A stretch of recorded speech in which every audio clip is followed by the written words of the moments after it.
I cannot believe Oliver, my cat, took off with this little fuzzy when I wasn't looking. He just grabbed this thing and ran with it, and then I turned around like, what? I put this down, and lo and behold, Oliver was over there in the corner going, yeah. So now I am a reindeer with whatever this thing is called, only one of them. Hello and welcome back to my channel. If you are new here, my name is Killian Wolf, the author of the Castilian Blood series, which is an urban fantasy, portal fantasy action adventure, and I will link it in the description box down below. And if you're not new here, then you know that the Castilian Blood series is not for kids. But as you may have noticed, the title of this video is How to Write and Publish a Children's Picture Book. Why am I making a video on this, you may ask? Well, because I have written and published a children's picture book.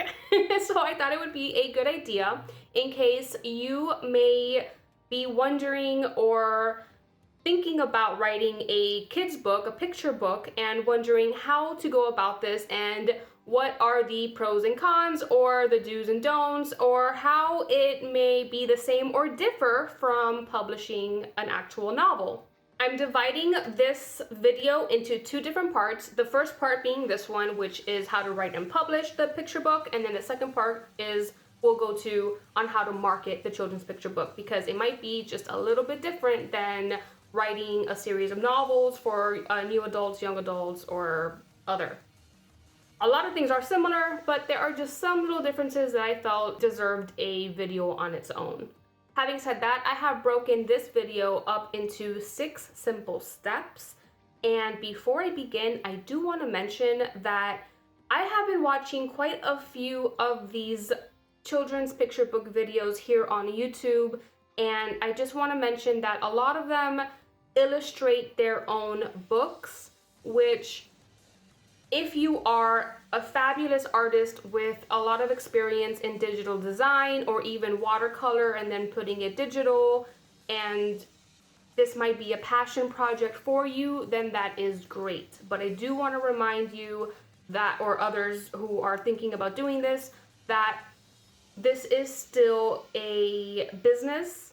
If you're planning on selling it on Amazon and putting it on Ingram Spark or distributing it to bookstores, just like I would not encourage you to try to create your own book cover on Canva, I also do not encourage you to go onto Canva thinking that it is very easy to create a picture book and then coming out with a sloppy mess that might make you as an independent author and other independent authors look bad.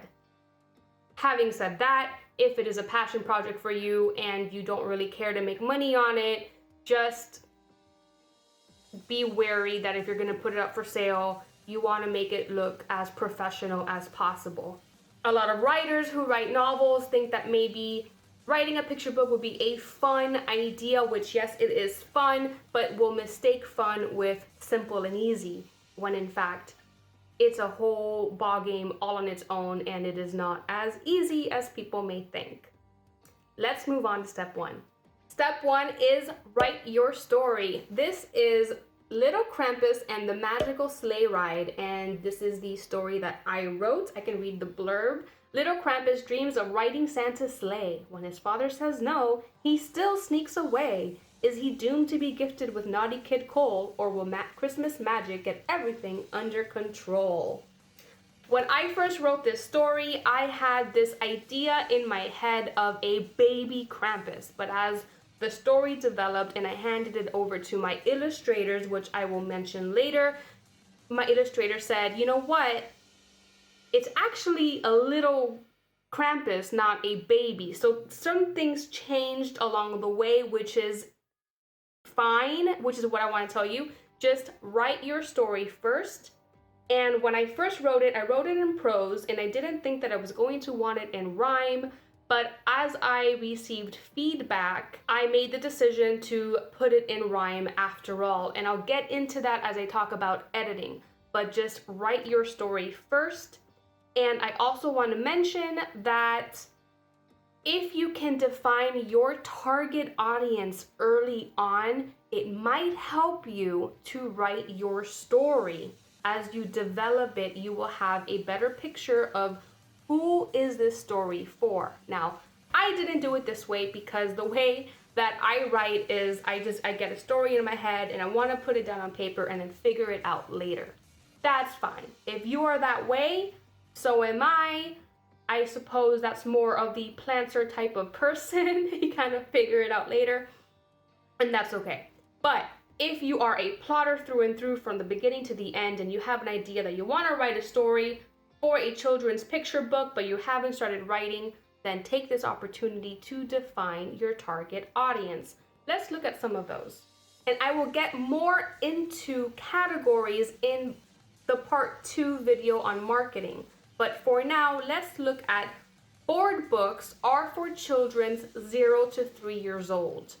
They cannot read yet and they have their parents reading to them, but they are little words where they are associating, for instance, a picture of a ball and the word ball. The letters and then different characters holding letters, they are basically really tough books. I'm sure you've seen them in the children's section of Barnes & Noble or any bookstore. And the pages are not really pages, they are thicker. And what you can just flip them around and there's more pictures and more illustrations and there are words. The next category is picture books, and this is for children 2 to 8 years old. Obviously a 2-year-old, they're not reading yet and their parents are reading them for them, but there is a story involved that has a beginning, a middle, and an end. And the children, as they grow up learning and loving these stories, they hear them more and more, and they might start reading them little by little as they're older because they've been hearing them since they were 2 years old. This is a picture book, and it has a beginning, middle, and end, and it's Christmas themed, so it's something that they can listen to and start reading every year. The next category is for children 5 to 9 years old, and these are early level readers. These books usually have a stamp up in the corner of the front cover of the book, and it is what teachers use to place children's reading levels. These are more like fun novels for kids. So they're usually maybe 20,000-30,000 words or less, and they don't have many pictures. If they do, they're usually in black and white in the inside. Then there are chapter books as the children get older, going from middle grade to young adult, and I'm not going to get into those because that is way getting off topic of the picture books, and I could probably talk about that in another video in the future. If you want me to, leave that in the comments and I'll make a video. Step 2 is the stages of editing. Just because this is a children's picture book does not mean you get away with not hiring a developmental editor. I also want to mention that when you are choosing a developmental editor, make sure that they specialize in children's books because there is a bit of a difference in the scheme of what they will be looking for and what they are used to working with. A developmental editor will be the first editor you will hire after writing and revising your own story, right? So, what will a developmental editor do to a children's book? Your developmental editor will be looking for themes, such as, for instance, mine is a Christmas book. They may be looking for lessons that you have written into your story and tightening that up, letting you know, well, this might seem like it works with this lesson, but it really doesn't. Or they will be looking for your tones and any kind of plot holes. Believe it or not, plot holes do exist in books of only 500 words sometimes. So there are things that sometimes we as writers will miss when we're writing our story, because in our minds we understand what we're writing, but that doesn't necessarily mean that someone else reading it will understand. They'll also pick up on things that, well, a child will not understand such and such phrase or word, or, you may want to replace this word with that word because this word is too sophisticated.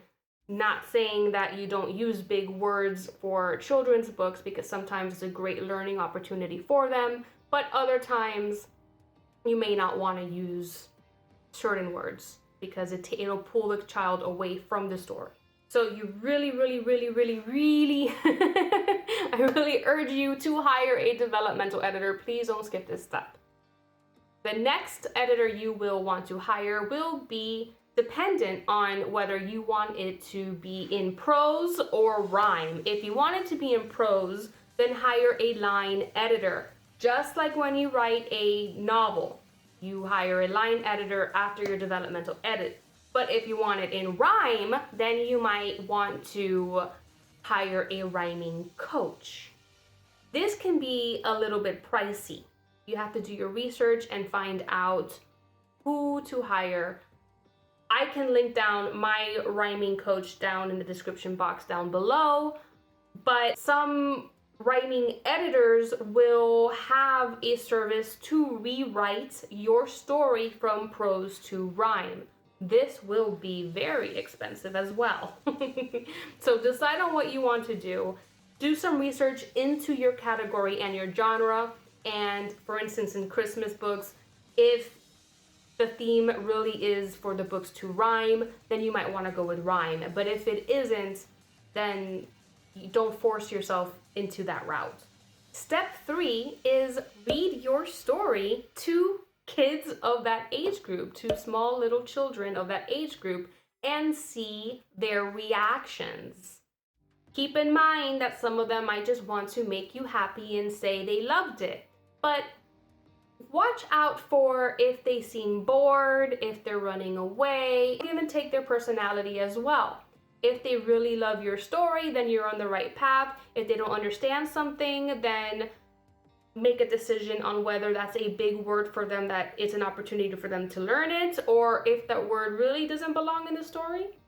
So keep these things in mind, and generally, basically, they are beta readers.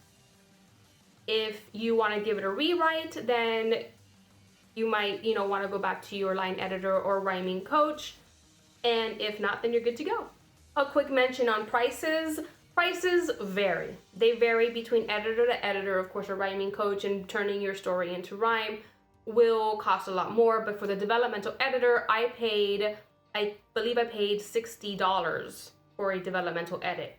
Other editors might charge way above that. Just consider your return on investment. Is this your first picture book? You can always give it another edit in the future. However, after illustrations, that will be very expensive. So the more people you give your story to read, not only children, but also consider giving it to adults, other authors, and parents who will read your book to get more feedback that could save you in a lot of cost for when you are 100% happy with your story and ready for illustrations, which is the next step. Step 5, illustrations. And I will link the company that I used, of course, in the description down below, but I used Bear With Us Productions. They are a UK-based company, and they are, I swear, they are 5 stars. I love them, and I'm going to use their services in the future for every children's picture book that I write, because their experience with working with them was just so unbelievably amazing. And I have heard other authors have terrible experiences with illustrators where they will pay the first half of an illustration and then they cannot get in touch with the illustrator, and the illustrator has a tough time completing the work, or the illustrator does everything, including color and design, without having included the author in step-by-step process, and then the author getting the finished product and not liking it after they've paid a very handsome amount, which is never a good thing, because you should like your finished product. And also unprofessional on the illustrator for not including the author from the beginning. Some illustrators have this concept of my work is my style, which is fine. You want to hire an illustrator for their style, but there needs to be a team effort involved, in my opinion. So when an illustrator does not include the author in the designs and then it's a surprise at the end, that's not a very professional partnership involvement. So Obviously not the case with Bear With Us Productions. They included me in the decisions from the very start. I loved my illustrator, Alice. Her designs, she had different concepts, different ideas and thumbnails. I said, I like this one. And then the next step would be, you know, for each character. And then the next step was colors and design. And it was just, you know, different ideas for scenes. And it was just an absolute pleasure to work with. It was just amazing. So anyway, I will link them down below. So my advice in choosing an illustrator is communication. Speak to the illustrator that you are interviewing from the very beginning and say, how do you like to work? Is this going to be an integrated process? Are you going to show me your sketches before you begin? And how would you like to get paid? In parts, illustration is going to be the most expensive part of this production. So think about these things. Also consider your return on investment. There are some illustrators out there that charge $10,000 or 10,000 pounds for producing a book. If this is your first one, I mean, if you have the money for it and you have a lot of experience doing marketing and you really believe that you're going to make that back, then more power to you. But a lot of illustrators do not take into account an author's return on investment. Keep that in mind. And while I have seen some absolutely gorgeous illustrations that I would absolutely love, if I cannot afford it,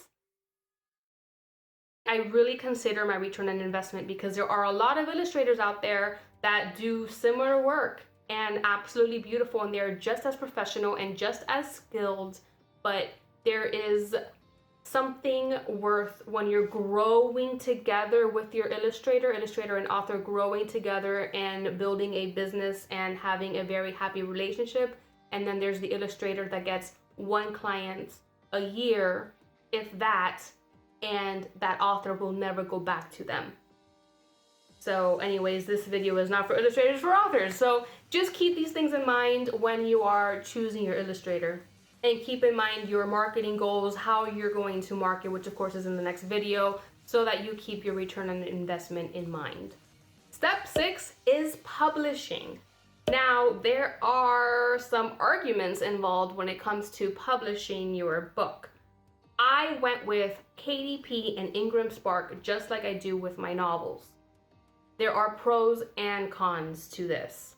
For children's book, the quality of the product is not as good as the quality that comes with a novel, but the pros are you do not need to pay upfront for a very large order. Most private printing companies will have a 500 book minimum, but with Ingram Spark and KDP, it is all print on demand.